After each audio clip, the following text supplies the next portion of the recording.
TDP జాతీయ ప్రధాన కార్యదర్శి నారా లోకేష్ యువగళం పాదయాత్ర పూర్తి అయిన సందర్భంగా కడప టీడీపీ నేతల ఆధ్వర్యంలో ఎన్టీఆర్ సర్కిల్ వద్ద టపాసులు కాల్చి సంబరాలు ఘనంగా జరుపుకున్నారు. అనంతరం స్వర్గీయ నందమూరి తారక రామారావు విగ్రహానికి పూలమాలలు వేసి ఘనంగా నివాళులర్పించి మిఠాయిలు పంచిపెట్టారు. ఈ సందర్భంగా టీడీపీ నేత అలంకాన్పల్లి లక్ష్మారెడ్డి మాట్లాడుతూ నారా లోకేష్ చేపట్టిన పాదయాత్ర ఎన్ని ఆటంకులైనా విజయవంతం చేయడం, దిగ్విజయంగా పూర్తి చేయడం జరిగిందన్నారు. నారా లోకేష్ పాదయాత్రలో అనేక ప్రజల సమస్యలు తెలుసుకున్నారని, టీడీపీ ప్రభుత్వం రాగానే ఆ సమస్యలన్నిటినీ పరిష్కరిస్తామన్నారు. మేము మా దిగ్విజయంగా మా యువ నాయకుడు నారా లోకేష్ గారు చేసినటువంటి ఈ పాదయాత్రకు సంఘీభావంగా ఈ రాష్ట్రంలో ఉన్నటువంటి ప్రజల యొక్క కష్టాలు సుఖాలు అన్నీ తెలుసుకున్నటువంటి నాయకుడిగా గుర్తించి ఈ కార్యక్రమాన్ని ఇక్కడ ఏర్పాటు చేశాం. ఈ కార్యక్రమానికి హాజరైనటువంటి మా పార్టీ పెద్దలకు, కార్యకర్తలకు, మహిళా నాయకురాళ్లకు అందరికీ పేరు పేరున నమస్కారాలు తెలియజేస్తూ,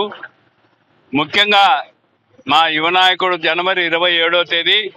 కుప్పం నియోజకవర్గం నుంచి ఇచ్చాపురం వరకు 4000 కిలోమీటర్లు పాదయాత్ర చేయాలని ఒక సంకల్పంతో ప్రారంభించినటువంటి ఈ పాదయాత్రకు మరి చిత్తూరు జిల్లాలో, అటు అనంతపురం జిల్లాలో అనేక రకాలుగా మా నాయకుడి మీద జనవరి 27 తేదీన ప్రారంభించినటువంటి ఈ పాదయాత్రను రకరకాలుగా అడ్డుకొని ఎక్కడ మీటింగ్ పెట్టాలన్నా, బహిరంగ సభలు పెట్టాలన్నా అన్నిటికీ ఆటంకాలు కల్పించి ఎన్నో రకాలుగా ఇబ్బంది పెట్టినటువంటి జగన్మోహన్ రెడ్డి గారి ప్రభుత్వం మరి చాలా కష్టాలు పెట్టినప్పటికీ మొత్తం యువగలంలో 160 కేసులు పెట్టారు. కొన్ని వందల మంది మీద, మరి మా కార్యకర్తల మీద, మా నాయకుడు నారా లోకేష్ మీద కేసులు పెట్టి వాళ్ళందరినీ జైల్లో పెట్టి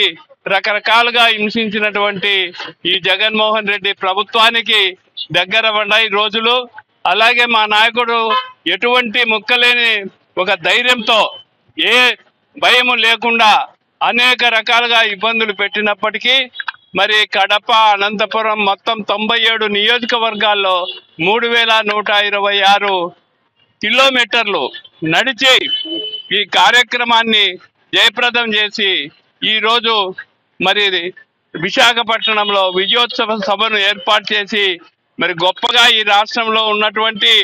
మరి అనేక రకాలుగా ఈ తెలుగు ప్రజలకు ఉన్నటువంటి కష్టాలను తెలుసుకొని పాదయాత్రలో అనేక రకాలుగా వాళ్ళ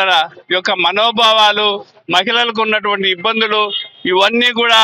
మరి గుర్తించి ఈ రాష్ట్రంలో జగన్మోహన్ రెడ్డి పరిపాలన మీద ప్రజలు ఏమనుకుంటున్నారనేటటువంటి విషయం కూడా గమనించి మరి ఈ జగన్మోహన్ రెడ్డి గారు ఈ రాష్ట్రంలో అనేక రకాలుగా పన్నులు విధించి 8 తూర్లు కరెంటు ఛార్జీలు పెంచినటువంటి ఘనత ఈ జగన్మోహన్ రెడ్డి గారికే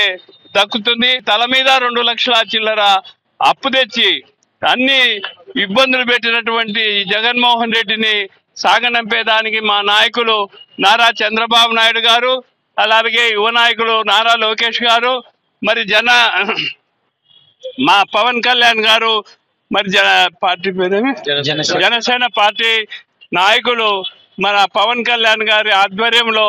ఈ రోజు విజయోత్సవ సభను ఏర్పాటు చేసినందుకు మాకందరికీ ఆనందదాయకంగా ఉంది. ఆ భాగంగానే మేము ఈరోజు కడప నగరంలో అనేక